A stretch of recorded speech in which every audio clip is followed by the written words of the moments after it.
Hello दोस्तों, नमस्ते भाई। कैसे हैं आप सभी लोग? बच्चों,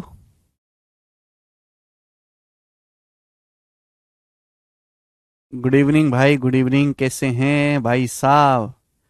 कैसा महसूस कर रहे हैं आप सभी लोग? बताइए।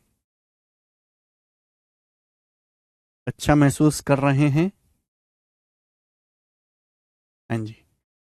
शुरू करते हैं मेरे दोस्तों अपनी कहानी। सवाल नंबर 65 से अगला टाइप। देखिए बच्चों, हम लोग प्रॉफिट लॉस पढ़ रहे हैं और होली की छुट्टियों के बाद हमारी मुलाकात हो रही है आज, पूरे 3 दिन के बाद। कैसा लग रहा भाई? क्या आप सब लोग ठीक हैं? होली का त्योहार मना लिया, खत्म हो गया मेरे दोस्तों। अब त्योहार बहुत दूर हैं। अब तो नजदीक में कोई त्योहार ना है ना, कि सब बड़ा है ना। अब तो त्योहार बहुत दूर हैं। रक्षाबंधन। रक्षाबंधन से तो ऐसी भाग, अगस्त तो बहुत दूर है यार अभी, है भाई। तो इसका मतलब मेरे दोस्तों, अब केवल पढ़ने का समय है। तो पढ़ते हैं ढंग से। बट आज हमारा मूड बहुत ज्यादा पढ़ाने का नहीं है, ठीक है ना, कि थकावट हो रही है बहुत ज्यादा। अपन लोग पढ़ रहे हैं प्रॉफिट लॉस, लाभ एवं हानि। टाइप वाइज टाइप में आपको पढ़ा रहा हूं मेरे दोस्तों। बहुत सारे टाइप बनते हैं, मैं बता चुका हूं कि अर्थमेटिक में सबसे ज्यादा टाइप प्रॉफिट लॉस चैप्टर में ही बनते हैं, सबसे ज्यादा वैरायटी। और पूरे अर्थमेटिक मैथ का सबसे इंपॉर्टेंट सवाल है, ठीक है ना। इससे पहले मैं आपको एक चीज बताना चाहूंगा। हमारा एक यूट्यूब चैनल है मैथ्स कंसेप्ट किंग के नाम से, जिसपे कुछ ही दिनों में 1 मिलियन स्टूडेंट्स होने वाले हैं पूरे। Maths concept king. कितने बच्चों ने यूट्यूब चैनल ज्वाइन किया हुआ है हमारा? मैथ्स कंसेप्ट किंग के नाम से एक यूट्यूब चैनल है।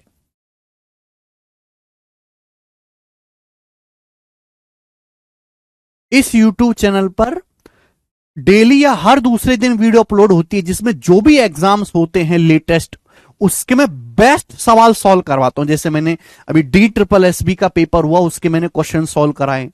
तो आपने इस चैनल को ज्वाइन कर लो, तो आपके पास जो फ्री टाइम बचता है, जो एक्स्ट्रा टाइम बचता है, क्योंकि आपने बैच से आप पढ़ ही रहे हो, तो आप उसकी वीडियो को 2x 3x की स्पीड में, फास्ट फॉरवर्ड में आप अपडेट रहोगे मेरे दोस्तों, ठीक है ना। क्योंकि क्या होता है कि जैसे बहुत सारे चैप्टर हम पढ़ चुके हैं, अब कोई नया पेपर हुआ, अब उसमें कुछ सवाल आए, अब जो चैप्टर हो चुके मैं उनमें तो नहीं करवा सकता उन सवालों को। तो वो जो सवाल मेरे दोस्तों, जो नए नए पेपर्स हो रहे हैं, हर महीने कोई ना कोई पेपर होता है, तो आप उस चैनल से जरूर किया करो, ठीक है ना। सीजल हिरणमय विश्वास जी साल के आखिर में होगा, ठीक है ना। पेशेंस बनाए रखे, तो लंबा टाइम है सीजल के पेपर में अभी।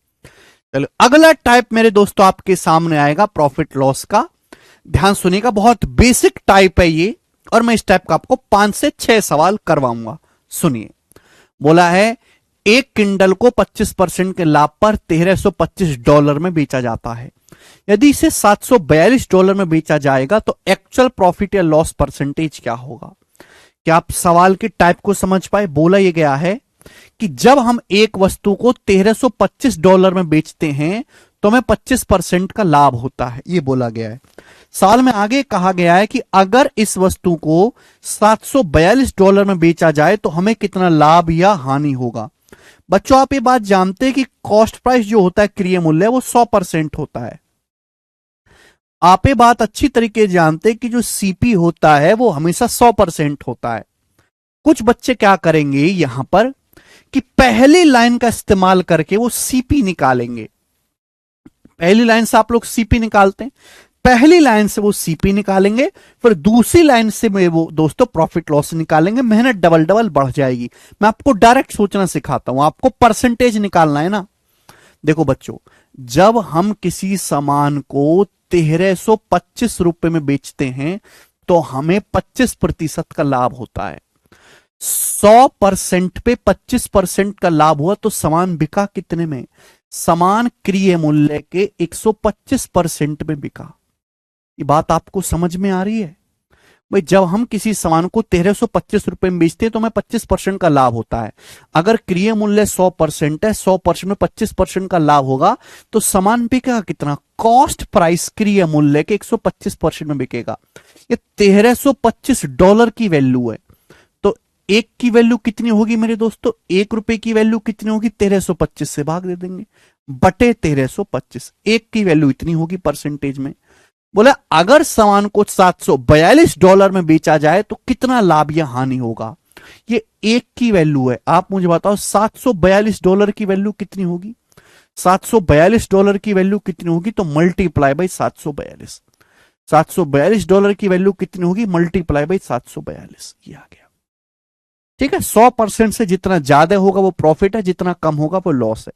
किससे जा रहा है मेरे दोस्तों? 25 से कटना ही चाहिए। 25 पंजे 125, 25 पंजे 125, 7 25 या 75।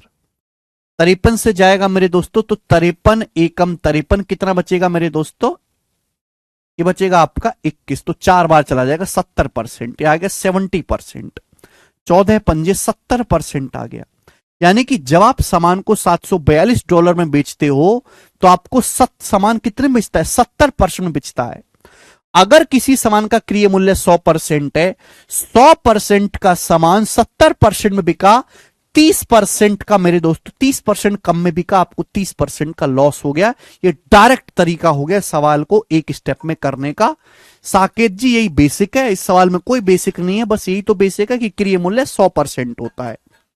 100% से ज्यादा प्रॉफिट, 100% से कम लॉस, ये बेसिक है, बात खत्म। 100% की वस्तु अगर 70% में बिकेगी, 30% कम में, 100 में से 70 घटाओ तो आपको 30% का नुकसान होगा। बस आगे चलते हैं। अगला सवाल, सवाल नंबर है आपके सामने मेरे दोस्तों यहां पर 66। करके बताएंगे जल्दी से। ये सवाल आपके सामने है, कौन करेगा? बोला एक वस्तु को 2300 रुपए में बेचकर रेखा ने 25% का लाभ कमाया। अगर इसे 1955 रुपए में बेचा जाए तो कितने परसेंट का लाभ या हानि होगा? ऑप्शन आपके सामने। देखो बच्चों, वो तरीका जो आप सोच रहे हो वो एकदम सही है कि आप यहां से पहले सीपी निकालो तब करो, लेकिन उतना दिमाग आपको लगाना नहीं है। बोला है जब आप किसी सामान को 2300 रुपए में बेचते हो, 2300 रुपीज में बेचते हो, तो हमें 25% का लाभ होता है। बेटा क्रय मूल्य हमेशा आपसे परसेंटेज में निकालना है तो परसेंटेज कैलकुलेट करो ना सीधी। सीपी हमेशा 100% होता है। अगर 100% पे 25% का लाभ हुआ तो सामान बिका कितने में है? 100 में 25 जोड़ दीजिए, सामान 125% में बिका। जब हम किसी सामान को 2300 रुपए में बेचते हैं तो 25% का लाभ होता है। 100% के क्रय मूल्य पे 25% प्रॉफिट हुआ तो सामान क्रय मूल्य के 125% में बिका। 2300 रुपए 125% के बराबर है मेरे प्यारे भाई। क्लियर है? तो 1 रुपए की वैल्यू कितनी है? 1 रुपए की वैल्यू आ गई बटे 2300, ये 1 रुपए की वैल्यू आ गई। आपसे पूछा 1955 रुपए में अगर सामान को बेचा जाए तो कितने परसेंट का प्रॉफिट होगा? तो 1955 रुपए की वैल्यू कितनी है परसेंटेज में? Multiply by 1955। That's it. आप बोलोगे हां जी सर बिल्कुल सही। अब बताओ, कट रहा है तो देखो कटेगा ही कटेगा। 25 पंजे 125 और ये 25 चौका 100। ठीक है, अब 23 एक प्राइम नंबर है, 23 से कटना ही चाहिए तो 23 से जाएगा मेरे दोस्तों। अभी 23 अट्ठे 184, 11 23 पंजे 115, ये आ जाएगा मेरे दोस्तों। तो 5 गुणा 85 बटे 4, 5 गुणा 85 कितना होता है? 425। 5 की 85 में गुणा होगी 425 बटे 4%।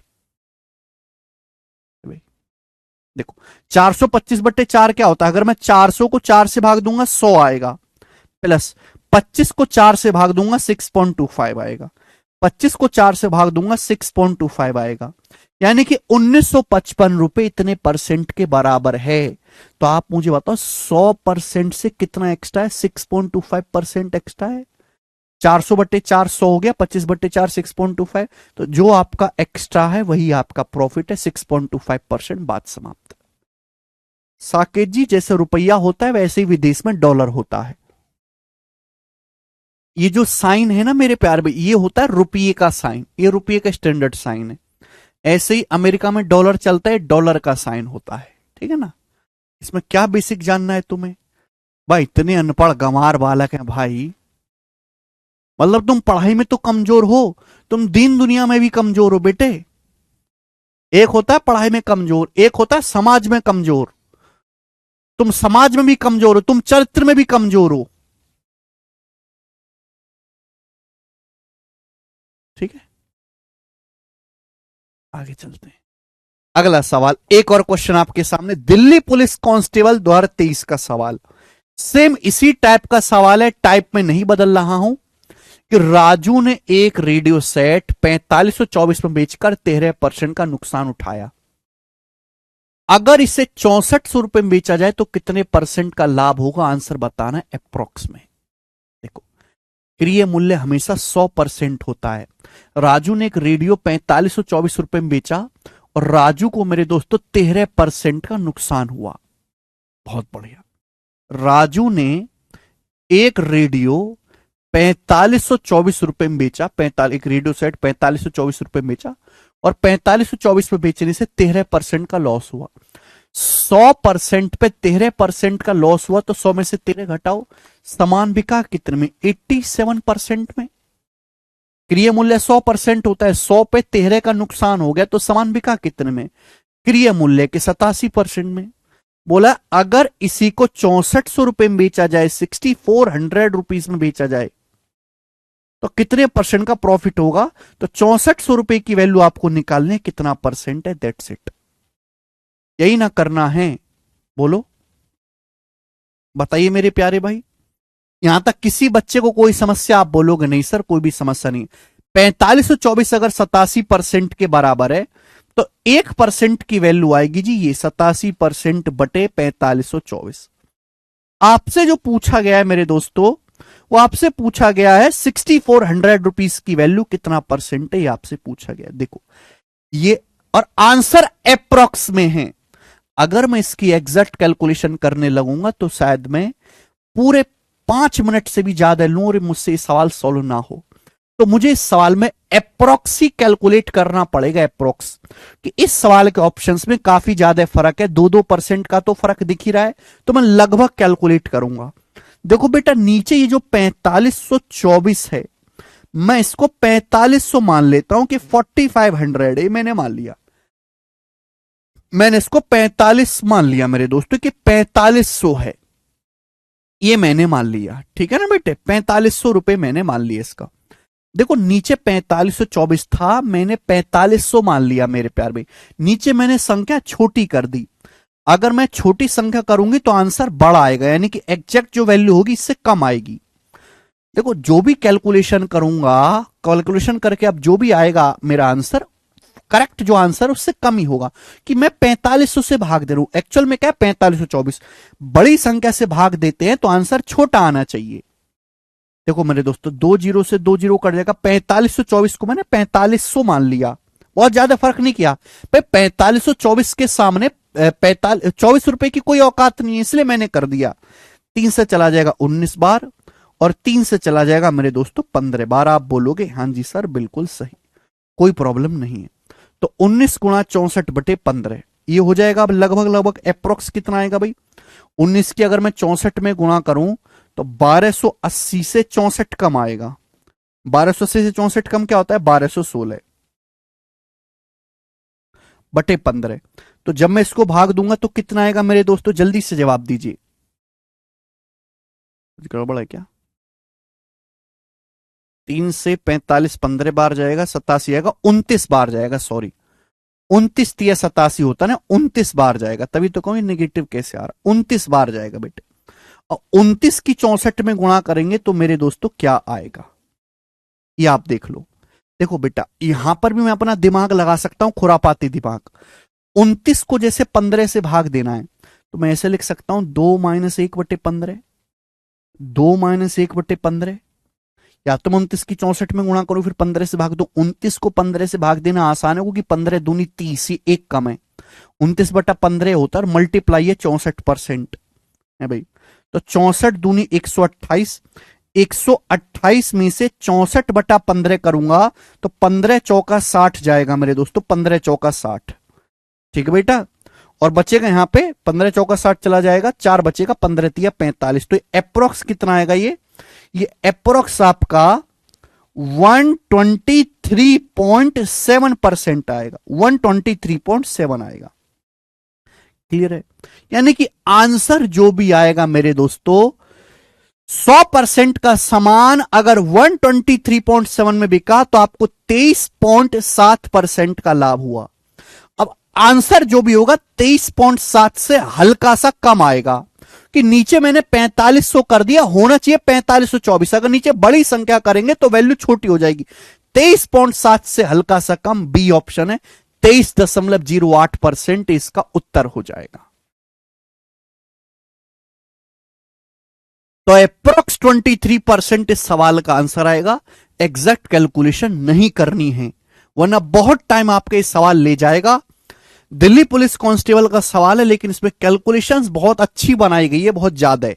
आगे एक और सवाल करेंगे दोस्तों ऐसा ही, और 2 सवाल और हैं इस टाइप के।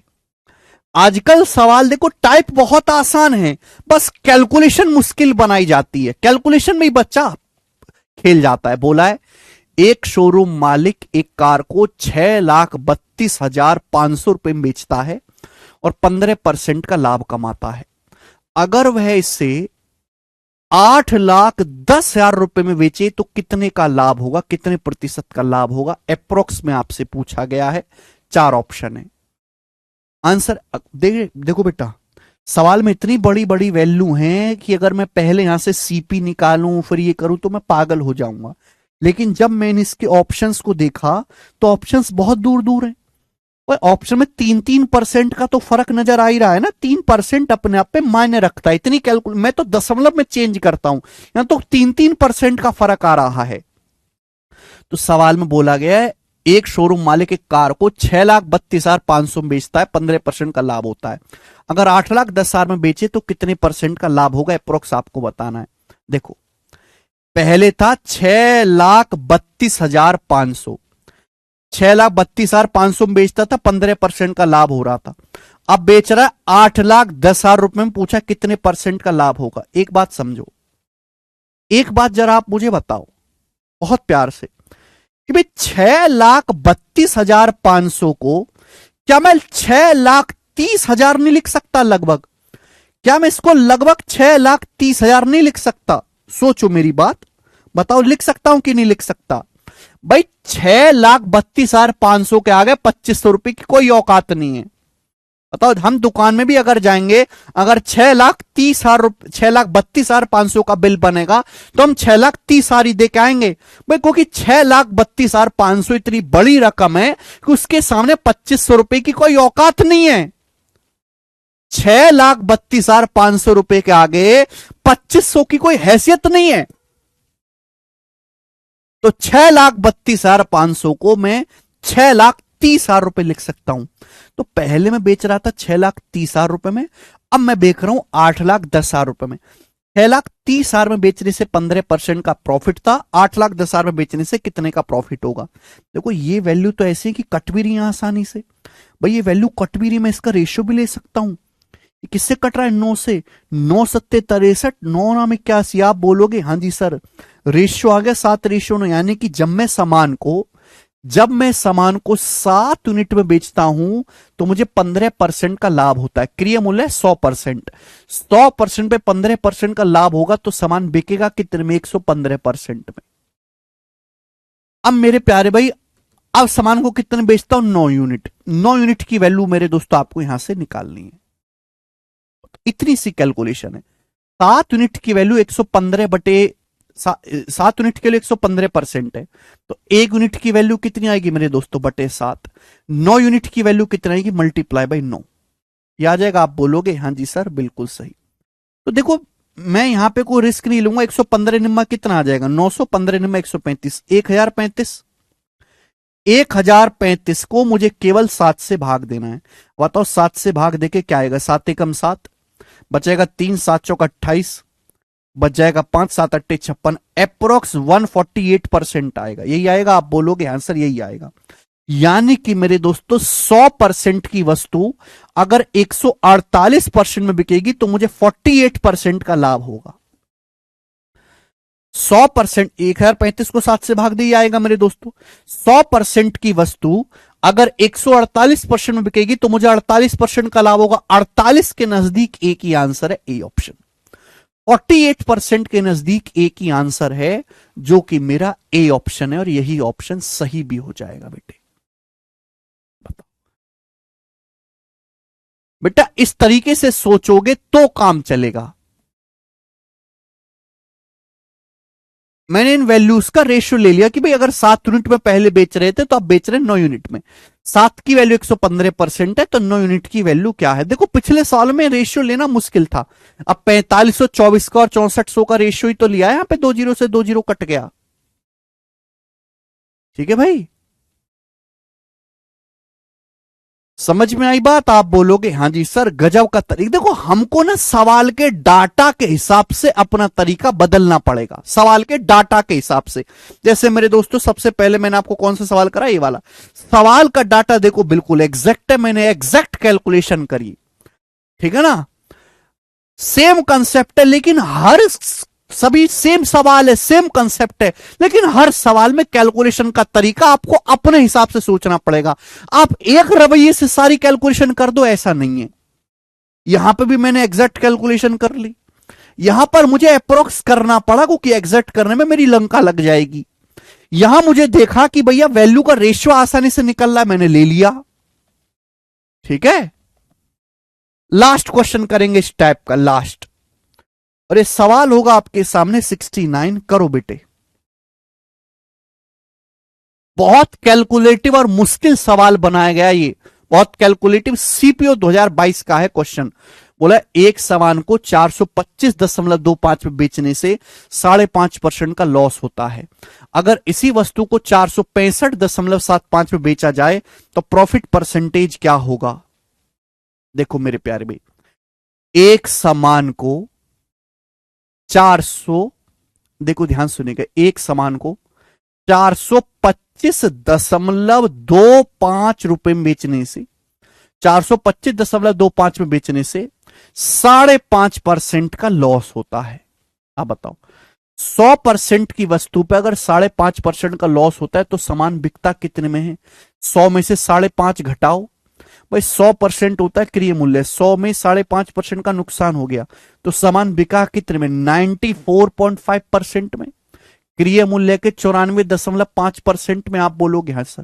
बोला अगर इसी वस्तु को 465.75 रुपए में बेचा जाए, 465.75 रुपीज में बेचा जाए तो कितने परसेंट का लाभ होगा। ये है, देखो ये सवाल है मेरे प्यारे दोस्त।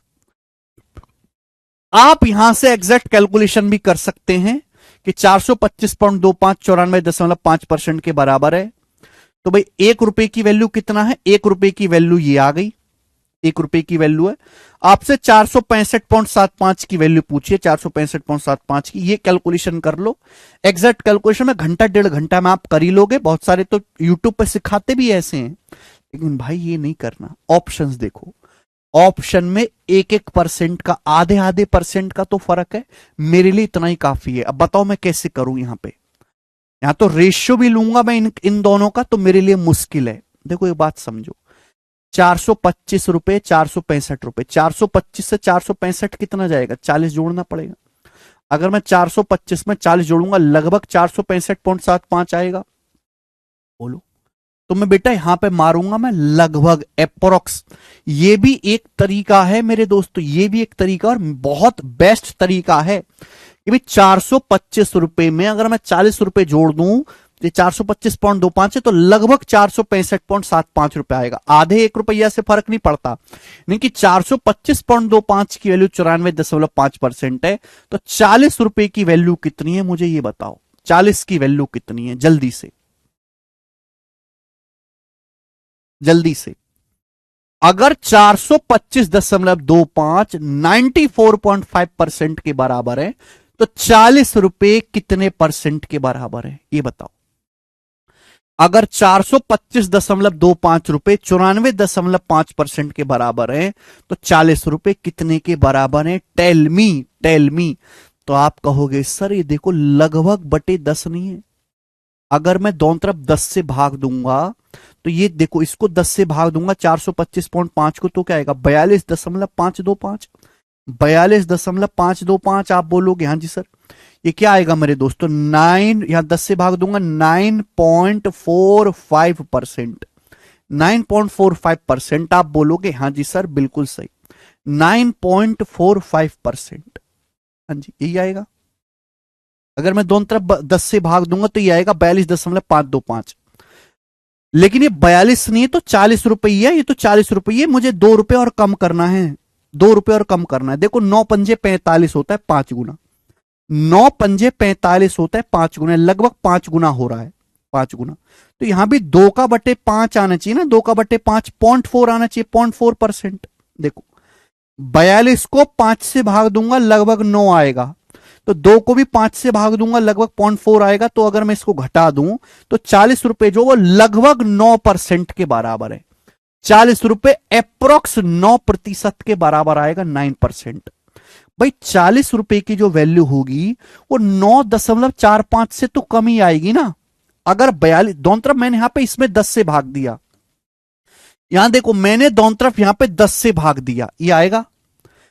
अगर ये 9.45% के बराबर है तो 40 रुपए की वैल्यू तो 9.45 से कम आएगी ना। 9.45 से हल्का सा कम 9% है। अगर मैं इन दोनों को जोड़ूं तो क्या आएगा, 103.5% आएगा। 9 4 13 103.5% आएगा। यानी कि मेरे दोस्तों 465.75 में बेचोगे तो सामान 103.5% में बिकेगा। 100% से 3.5 कितना जा एक्स्ट्रा है, 3.5% एक्स्ट्रा, ये आपका लाभ हो जाएगा। बात समाप्त, खत्म।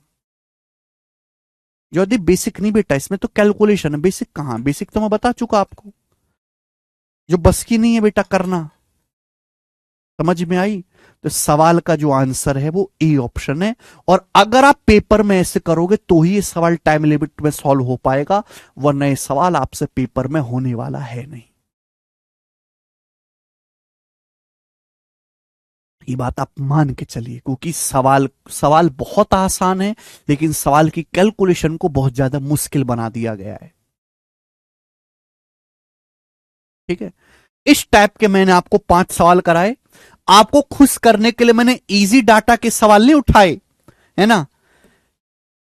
मेरा वो काम नहीं है मेरे दोस्तों कि मैं इजी डाटा के सवाल करवा के आपको खुश कर दूं। जब पेपर में आई कैलकुलेटिव रहा तो आपको करना पड़ेगा।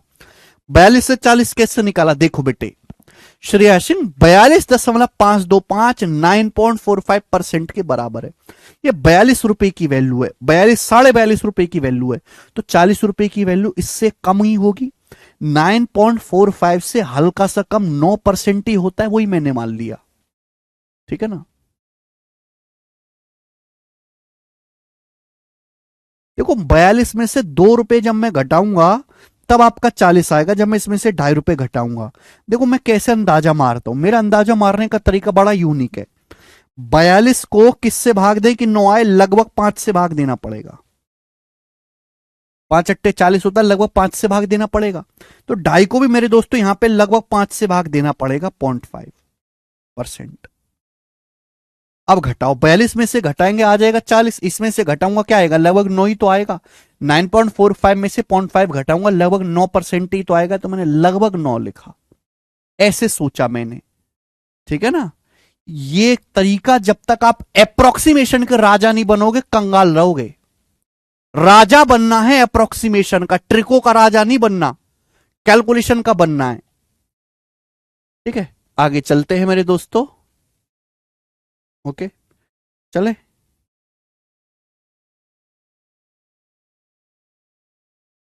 अगला क्वेश्चन, सवाल है आपके सामने 70, क्वेश्चन नंबर है बच्चे आपके सामने 70। अगला टाइप, आज इतने रहने देगा कि करवा दो अगला टाइप।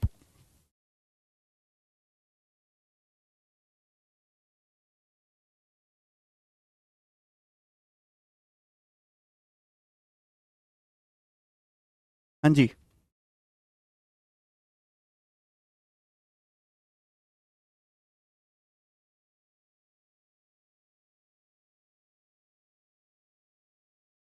अगला टाइप।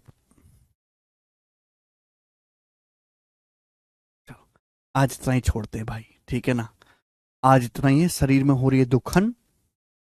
अब ये जो है, वैसे आज आज जो है ज्यादातर हमारे कैरवेल पे जो टीचर्स हैं उन्होंने क्लास ली नहीं है, लेकिन मैंने फिर भी जो है शाम 6 बजे की क्लास ली, क्योंकि नया बैच था। मुझे जो है, मुझे बिल्कुल अच्छा नहीं लगता कि किसी बच्चे का नुकसान हो। ठीक है ना, आज इतना ही छोड़ते हैं, बाकी जो मैं आपको कल करवाऊंगा बिल्कुल फुल मूड में। ठीक है, आज इतना ही छोड़ेंगे बेटे, बाय।